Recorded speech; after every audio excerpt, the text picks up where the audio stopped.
Lideramos el camino de la opinión pública y buscamos que la cultura del debate alcance consensos y soluciones a los problemas de nuestro país.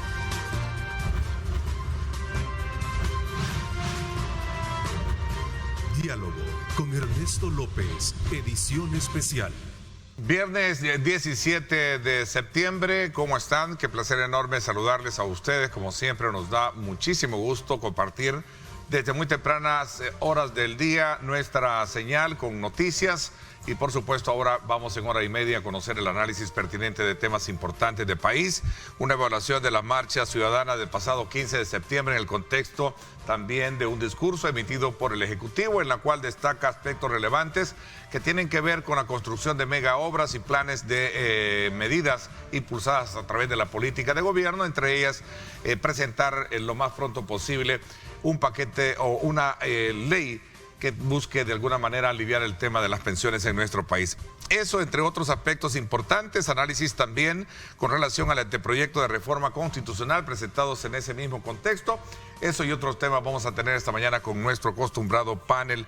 Antes quiero aprovechar, y sé que nos está viendo, sé que vamos a estar todos de manera muy conectados, haciendo oraciones al Creador, precisamente para que nuestro buen amigo Juan José Martel pueda salir cuanto antes, así como también muchos salvadoreños de las situaciones que se presentan a raíz de padecer COVID-19. Así es que vaya para Juan José Martel nuestro mejor deseo para superar esa situación que está viviendo. Sabemos que tu situación está bastante controlada. Esperamos que salgas lo más pronto posible de esa situación. Saludo muy cordialmente, Julio Valdivieso, ¿cómo estás? Bienvenido.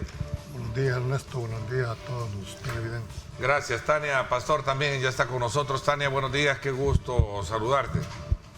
Gracias, buenos días, Ernesto, y a toda la audiencia de este programa y por supuesto a mis colegas panelistas también. Un saludo. Gracias. Don Ronald Umaña, gracias por acompañarnos, don Ronald.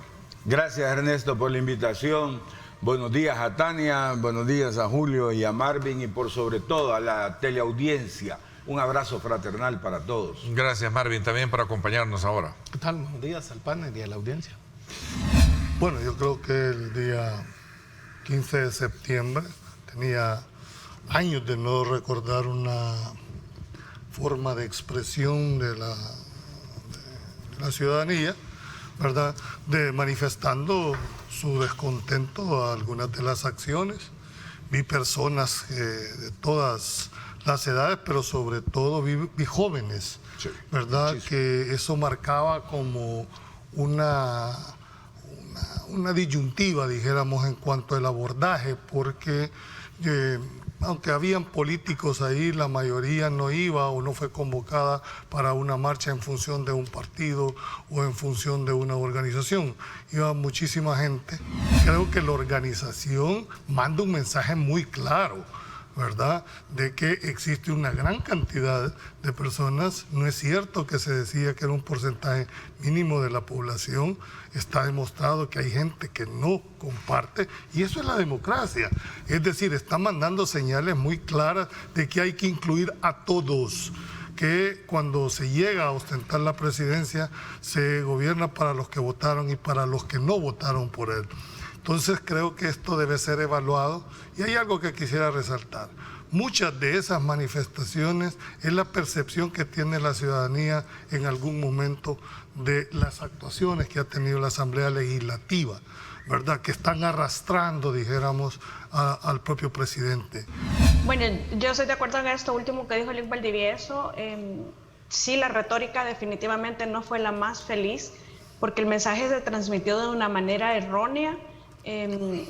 También hay que tomar en cuenta que hay personas de estas que se manifestaron. A mí me parece una verdadera muestra de la voluntad de, aunque sea una minoría, pero es un reflejo. Hay de todo, hubo infiltrados, hubo no infiltrados. Yo sí creo que también hay injerencia. Hay personas en estas manifestaciones de los diversos temas que se replicaron allí que van a continuar manifestándose contra este gobierno, contra otros gobiernos, porque lo han hecho desde siempre. Son temas que en El Salvador han sido tabúes y que siempre va a haber personas descontentas de un lado o de otro. Por ejemplo, el tema del aborto, el tema del matrimonio igualitario y los derechos igualitarios para todos, realmente en igualdad de condiciones. Esos son temas, por ejemplo, que siempre han habido, hay y van a haber personas descontentas y se van a unir. Como se dijo en alguna ocasión, hay un porcentaje de la población que está desorganizado y que significa o que se manifiesta como la oposición. Sin embargo, siempre también sabemos que han sido personas que son llevadas, como vimos un par allí, que manifestaron que estaban a favor del Bitcoin, pero sosteniendo carteles en contra. Es decir, hubo de todo un poco. No podemos decir que no hay personas descontentas. Yo creo que está claro, el mensaje se ha enviado y fuerte. Tiene que ser escuchado y sobre todo por los nuevos políticos, porque hay políticos en formación, que es a quienes va dirigido, creería yo, principalmente el mensaje, que hay que hacer una reflexión, qué se ha hecho, si se ha hecho bien, si se ha hecho mal, qué se puede seguir mejorando. Sin embargo, si se hace una encuesta, yo creo que un porcentaje muy alto de la población está de acuerdo con casi todos o todos los cambios. Y de las diversas temas, con esto cierro, el tema del Bitcoin es un tema que con el tiempo, como lo dijimos antes, se va a evaluar su resultado y podrán cambiar muchas de las personas en cuanto a esa opinión. En el tema de los jueces, es la primera vez que salen, sus familiares también se manifestaron. Este es como el ejemplo claro que hasta que no nos tocan no reaccionamos. Bueno, miren, en política la voz del pueblo es la voz de Dios, ¿verdad? Y esa fue la voz del pueblo, esa manifestación popular, esa fue la voz del pueblo salvadoreño, y en política hay que entender lo que la voz del pueblo es la voz de Dios. Una manifestación tan grande como esta no se puede tapar. Por mucho que queramos aquí desvirtuar lo que ahí sucedió, es imposible. Mire, yo he estado en las 3 marchas más grandes de la historia de la política contemporánea. Entonces estamos ante un hecho político innegable, fuerte.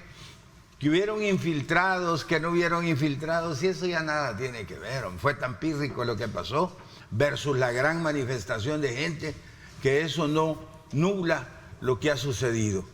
Ahí había un descontento popular.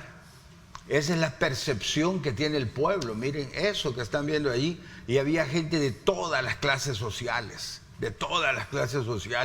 mucha juventud, como decía Julio, muchísimos. Yo me atrevo a decirles que un 60% eran jóvenes. Este es un punto de inflexión política que si no se le pone cuidado, las cosas se pueden ir para un lado o se pueden ir para el otro.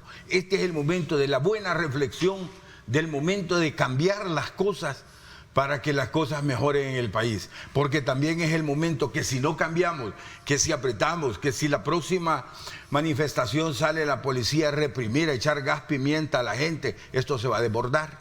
¿Me entienden? O sea, este es el momento, presidente, justo, un alto en el camino. Este es el momento de la reflexión, de la madurez. Hoy es el estadista el que necesitamos en el país para que le dé un buen rumbo a la nación.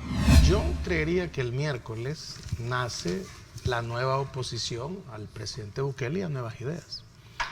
En este espacio habíamos hablado, si te acuerdas, después de las elecciones del 28 de febrero, cuando el resultado electoral manda a la irrelevancia a Arena y al FMLN, que la oposición tenía que construirse desde, digamos, acciones ciudadanas. En ese sentido, lo que hemos visto el miércoles es una acción ciudadana, diferentes sectores, minoritarios, se unen y logran esa demostración de fuerza. Esto es obviamente el inicio de la campaña del 2024, ¿no? Que va a ser una elección general de diputados, presidentes y alcaldes. Aquí hay unidad en la diversidad. Y con el tiempo todos los políticos han tenido que aprenderlo en El Salvador, a veces a la fuerza. Porque la única manera de llevar la fiesta en paz en este país, una vez lo concluyan las élites políticas, es no tratando de enojar a la gente. Porque por muy poquito que sea, 3%, 2 pelones, ¿verdad? ¿Cómo hemos avanzado de las 4 gentes que se reunían en la Plaza Constitución a la marcha del 7 de septiembre, a la marcha del 15 de septiembre? O sea, el gobierno tiene que hacer una reflexión seria sobre, primero, cambiar la retórica, ¿no? Lo que decías tú y Tania me parece interesante. Ya seguir menospreciando a la gente porque solo sean 5 personas, creo que no es, digamos, lo adecuado, porque de repente, al igual que a Pedro de Alvarado, se te van a unir todos esos pelones y de repente vas a tener una mancha brava enfrente que no vas a hallar cómo resolverla. Sí, fue una decisión de dejarles libre toda la zona donde ellos se iban a manifestar para que la gente viera lo que hay detrás de todas esas estructuras y esas organizaciones. Fue textualmente lo que dijo el ministro de Seguridad. Porque creo que es un punto de inflexión, porque tiene que recapacitar, porque esto o se puede volver un detonante y acelerar un descontento social, o puede y hacer quizás el punto para buscar una verdadera unión en función de país, ¿verdad? Creo que la oposición, porque hay que decirlo también, es una de las formas de estarse expresando en este momento, porque no hay oposición en el país. Entonces, la oposición ahorita empieza a tener su legitimidad en aquellas voces que no están representadas en ningún partido político. Y esto tiene una sola razón de ser, es la realidad que vive la gente en la calle. O sea, la percepción, es cierto, se puede volver realidad, pero hay una realidad que la vivimos todos los días, que por más que yo les venga a decir aquí que todo está bien, en la calle es donde se está viendo totalmente lo contrario. En pantalla, donde te decía de que fue una decisión de dejarles libre toda la zona donde ellos se iban a manifestar, porque la gente... para que la gente viera lo que hay detrás de todas esas estructuras y esas organizaciones. Yo creo que el tema era que podían exacerbarse los ánimos, ¿verdad? Sí. Y eso ya desbordaba una marcha. Tú no puedes controlar en la calle una vez se te sale fuera de las manos. Y no era con represión tampoco como ibas a detener. Claro. Ese es uno de los errores más grandes que pudieron haber cometido, tratar de reprimir la voluntad popular. Tania. Me parece también que hay que, si bien es cierto, hubo mucha manifestación yo estoy de acuerdo cuando Marvin dice están haciendo la verdadera oposición, deben cuidarse también a quien seleccionan como voceros, como líderes, como guías, porque si no van a caer en el mismo error de todos. En ese elemento que tú estás planteando hay dos vertientes. Una, en la que muchos sostienen que toda la organización viene precisamente de las redes sociales, de una expresión propia de la población, creada, organizada a través, o convocada, mejor dicho, a través de las redes sociales. Pero por otro lado también, en horas de la tarde, todos conocimos cómo el Ejecutivo, el presidente Nayib Bukele, dijo: son protegidos por algunos amigos de la comunidad internacional, están financiando a una oposición perversa, decía. Bueno, miren, yo le daría otra lectura a eso. Mire, cuando destruyen lo del Bitcoin, obviamente sabemos que esa es una propiedad, bueno, es una sociedad anónima de capital variable, la dueña de eso, pero dice que es del gobierno y no sé qué. Pero no esperen menos, hombre, de una manifestación popular tan grande, por Dios santo. Esa es la filosofía de una cuestión popular. De la calle, ¿no? De la calle, es que eso es... Pero entonces el fin sí justifica los medios, doctor. No, yo no estoy diciendo eso, ni nadie lo dijo.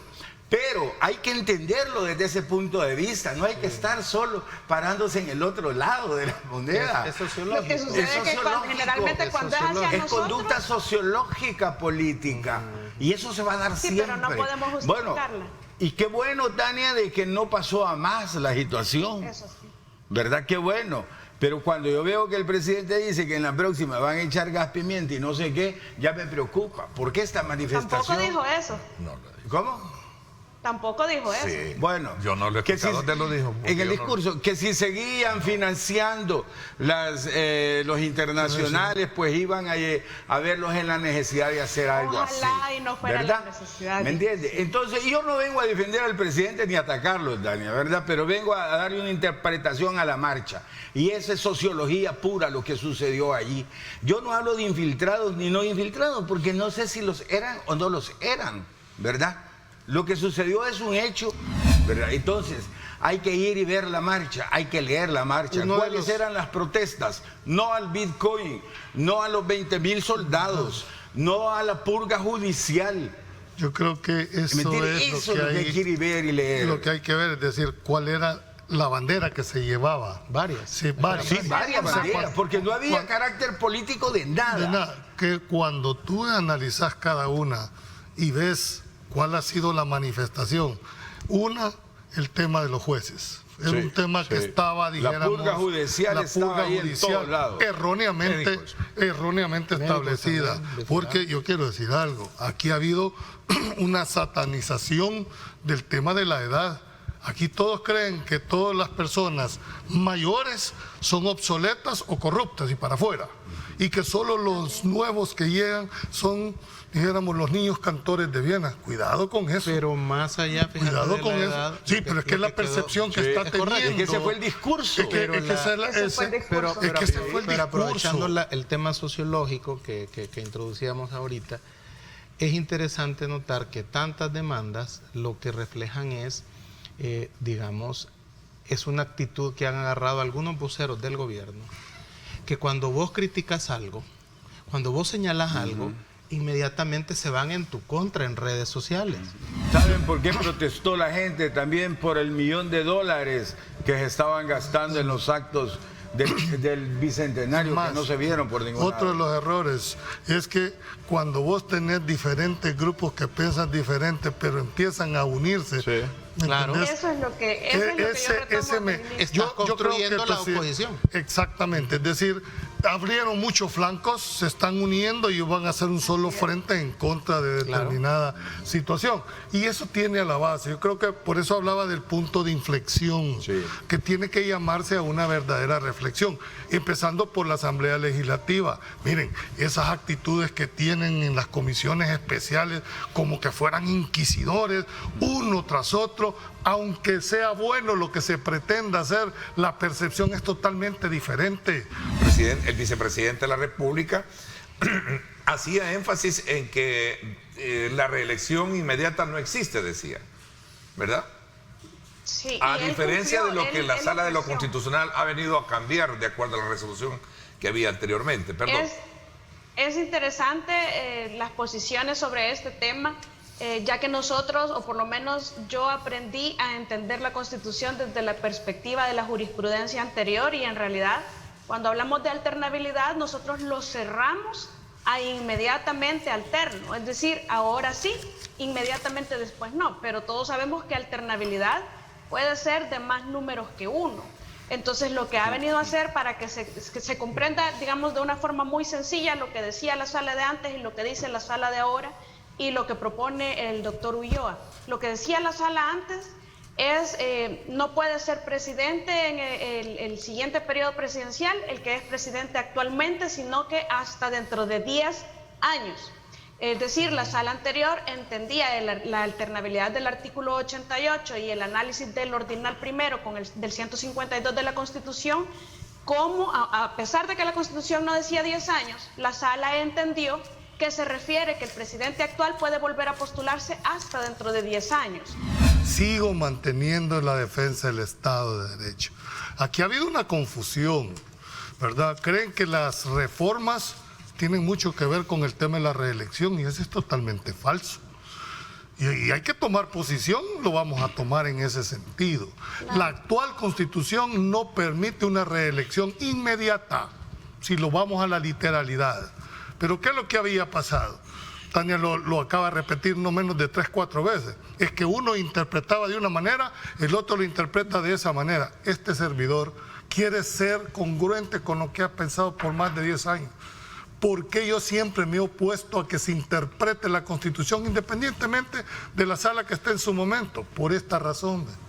Porque cuando nos metemos a interpretar, depende de lo que yo creo o de mi correlación en ese momento para hacer una cosa y otra. Con esta Constitución, la reelección no puede darse, tal y como está en este momento. Y en el la reelección inmediata no puede darse. Y en el proyecto que ha sido presentado, o mejor dicho, en el estudio, que tampoco va la reelección inmediata, y todavía aún es más expresa su posición. Entonces, creo que ha habido como sacar de contexto. Es más, este anteproyecto hay unos artículos en los cuales este servidor no cree, no está de acuerdo con ese tema.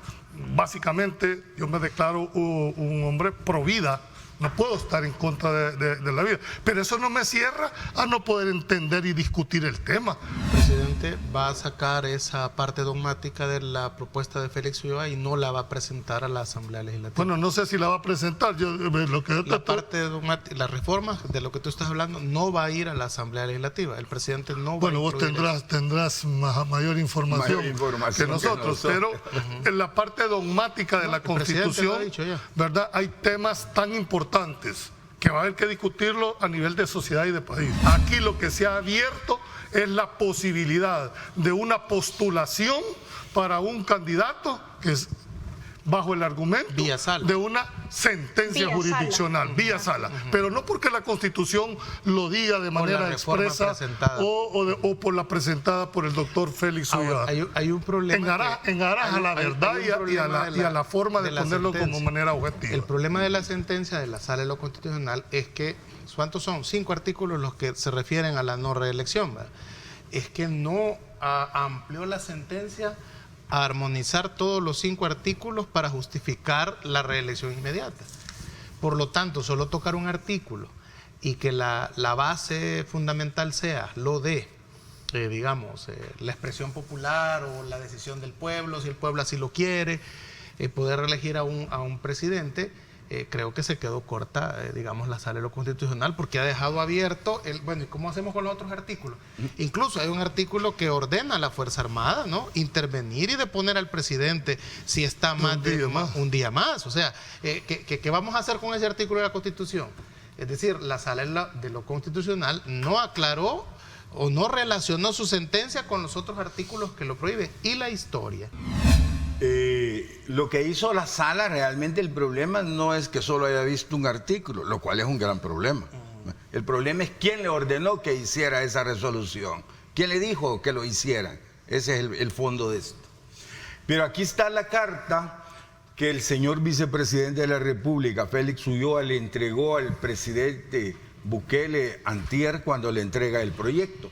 Y solo quiero referirme, la carta es muy larga, solo quiero referirme y leerles un párrafo que se refiere a la cuestión de la reelección, que es donde han estado tratando de tergiversar el proyecto presentado por el vicepresidente Ulloa. Y esto dice así: finalmente, señor presidente, con relación al periodo de mandato presidencial y reelección inmediata, la propuesta del equipo ad hoc es que el mismo sea de 6 años, con la posibilidad de una consulta ciudadana para revocatoria de mandato a los 3 años y sin reelección inmediata. Con esta propuesta se armonizan los ciclos electorales cada 3 años, permitiendo que los diputados y consejos municipales sean reelectos por 2 periodos como consecutivos, pudiendo estar en sus cargos 9 años como máximo, y los magistrados del Tribunal Constitucional y la Corte Suprema de Justicia electos por 9 años sin reelección. De igual manera, propone que todos los funcionarios de elección indirecta lo sean por un periodo de 6 años, al igual que el presidente de la República, sin reelección inmediata. O sea, más claro, señores, que diría mi madre, más claro no canta un gallo, ¿verdad? ¿Qué hizo la Sala de lo Constitucional? Pues alguien le ordenó que hiciera eso. De la reelección está tergiversado. Yo creo que hay que discutirlo, por supuesto, vamos a discutir todo el proyecto completo, ¿verdad? Sí, pero no argumentar de que el tema de que cuando vos hablas del proyecto de reforma es porque estás apoyando una reelección. Sí, no, es totalmente falso. Eso es falso. Falso, sí, falso. Aquí estamos contra 2 cosas nada más. El proyecto de la Corte Suprema de Justicia, que alguien ordenó que lo hicieran, versus el proyecto del doctor Félix Ulloa. Las líneas que se tiraron. Mira, Julio, yo quiero decir algo. Cuando los escuché hablar a ustedes me puse a pensar, si es que por mucho que hablen, hombre, y por mucho que digan los diputados y por mucho que le busquen, aquí ya sabíamos que la filosofía es que no debería haber reelección. Eso lo sabía el pueblo. Si por mucho que esta sala quiera hacerle y estirar el calcetín hasta donde llegue, no nos engañan, hombre. Aquí nosotros sabemos Entonces, que la filosofía en este país es no reelección. Como Marvin lo explicó una vez, que desde Martínez quedamos con el síndrome de que no se reeligiera nadie y no se ha vuelto a reelegir. Incluso Osorio dijo, bueno, si el argumento de Martínez y de Salvador Castaneda Castro es que dura muy poquito el periodo, porque eran 4 años, ampliémoslo a 5 años. 5 años. Y desde Óscar Osorio se puso los 5 años, para que no digan que 4 es poquito, ¿va? Un día la correlación de fuerzas va a cambiar. Es correcto. Y eso que ellos han No hecho. solo los magistrados. Sí, claro. Todos. Claro, no, pero hablemos de la sala de lo constitucional. Y esa sentencia que No, ellos mire, han emitido. y a ellos no debe de olvidárseles algo, Marvin. Solo te acuerdo esto. Puede provocar. El origen de ellos. Por eso. Es decir, les digo porque vayan a ver la historia, estos magistrados, ¿va? Gerardo Barrios hasta fusiló a 2 magistrados, ¿va? Porque no le gustó cómo habían fallado. Sí, es cierto. Bueno, vamos a la pausa. La correlación de fuerzas puede implicar un delito penal con lo que ellos han hecho, porque se puede acusar de que han violado la Constitución. Gracias. Quizás lo que hay que rescatar para que la gente comprenda por qué es que estas interpretaciones se dan, y es que no hay que satanizar la jurisprudencia. Por lo menos yo sí voy a defender la interpretación constitucional. Me parece que a veces es necesaria, debido a que la Constitución no puede arreglar absolutamente todo con la especificidad que deseáramos. Sin embargo, el problema ha sido el abuso por una parte de la jurisprudencia, es decir, de la facultad de interpretación constitucional como máximo intérprete de la Constitución.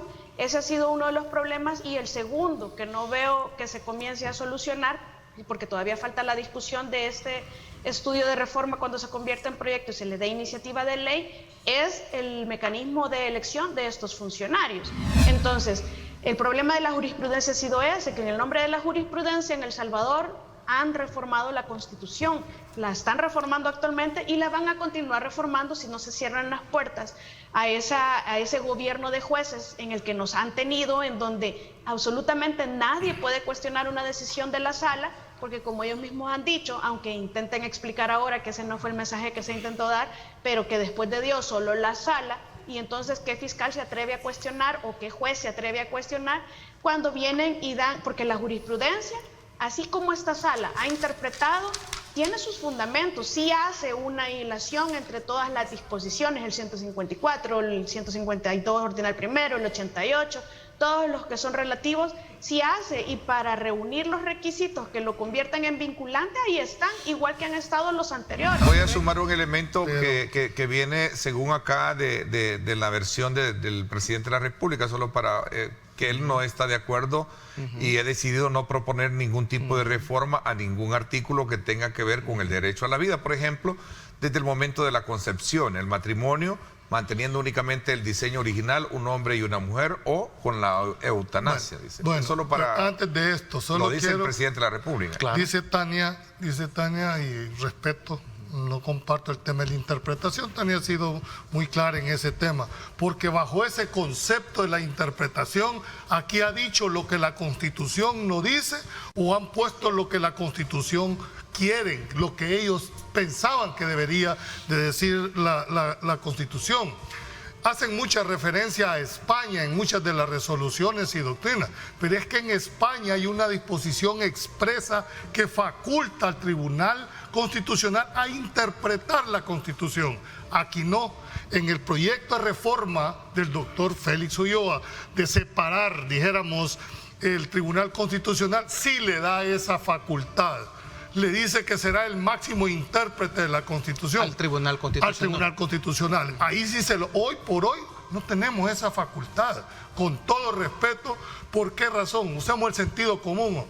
Es que si se le da esa facultad a estas personas, es darles un poder constituyente que no lo tienen. Si quien crea la Constitución es el poder constituyente, no 5 personas que en un momento determinado, bajo el concepto de interpretar, bueno, solo les pongo un ejemplo, no reformaron el artículo 85 de la Constitución, les pregunto yo. ¿Se reformó o no se reformó? En primer lugar, esos, como ustedes han dicho, son temas tabúes para la población, porque tenemos una población conservadora. Y si el presidente manda ese anteproyecto tal cual en esa parte dogmática, va a abrir otro frente de guerra ya con movimientos cristianos, evangélicos, pentecostales, musulmanes, si querés, ¿verdad? Y católicos que están en contra de eso, ¿verdad? Entonces, eso, y es un debate para lo cual sus diputados no están preparados para debatir y sus voceros tampoco están preparados para debatir. Entonces, meterse... ¿Pero por qué subestimas que no están preparados? Solo míralo en las comisiones, hombre. O sea, ya con eso te dice. O sea, si saben de historia nacional, no tienen escuela política, ¿crees que van a ir a hablar de género, de aborto, de derechos humanos? No, hombre, no lo van a hacer. Entonces van a acabar quedando más mal de lo que ya quedan algunos. Estos son temas realmente escabrosos. Obviamente nosotros como analistas políticos tenemos la obligación de debatirlos, de presentárselos al pueblo, para que el pueblo tenga todos los elementos de juicio posibles para tomar sus decisiones. Yo creería que toda esta parte dogmática habría que discutirla aquí en el panel, hacer un programa, Ernesto, para discutirlo aquí abiertamente, para que el pueblo vea cuáles son las aristas, cuál es la discusión que puede andar alrededor de esto. El problema de los conservadores, Julio, de ustedes, es precisamente que... ¿De ustedes? Sí, de los conservadores.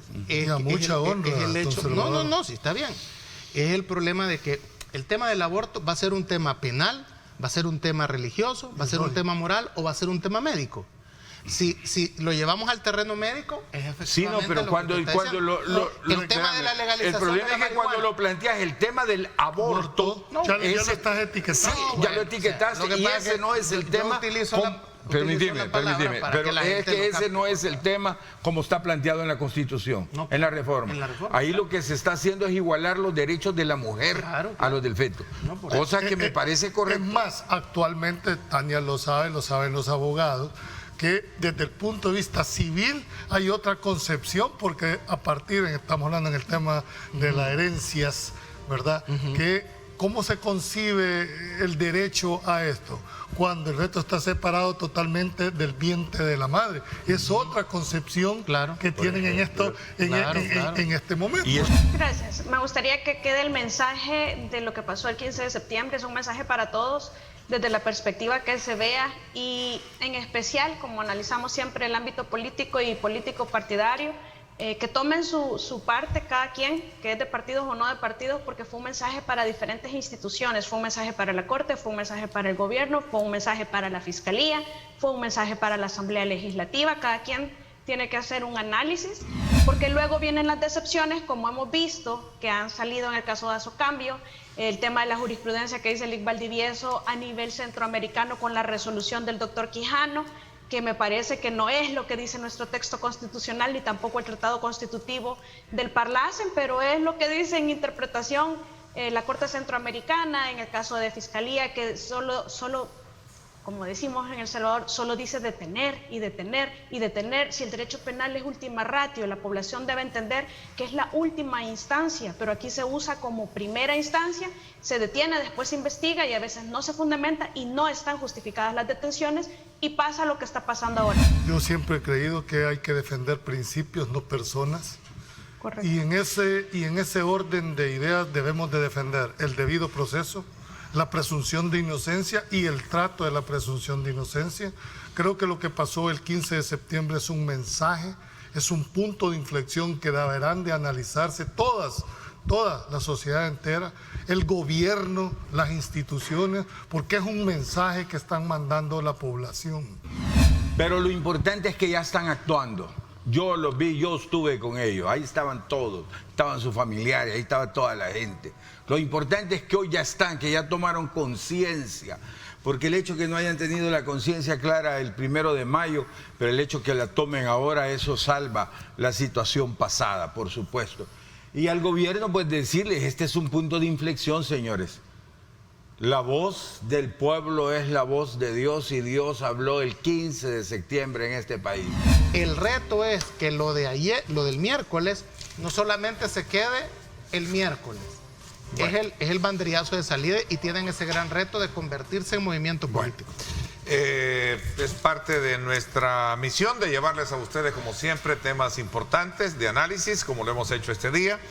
Tome usted su propia lectura, desde la experiencia que tiene, para poder construir la radiografía de país. Gracias a los cuatro, muchísimas gracias a ustedes. Nos vemos, nos escuchamos hoy, por cierto, 6 de la tarde también tengo 7 de la noche programa de radio. Y por supuesto el día lunes siempre a las 6:30. Gracias, pásenla bien y como siempre recuerden lo más importante, amar a Dios sobre todas las cosas. Lideramos el camino de la opinión pública y buscamos que la cultura del debate alcance consensos y soluciones a los problemas de nuestro país.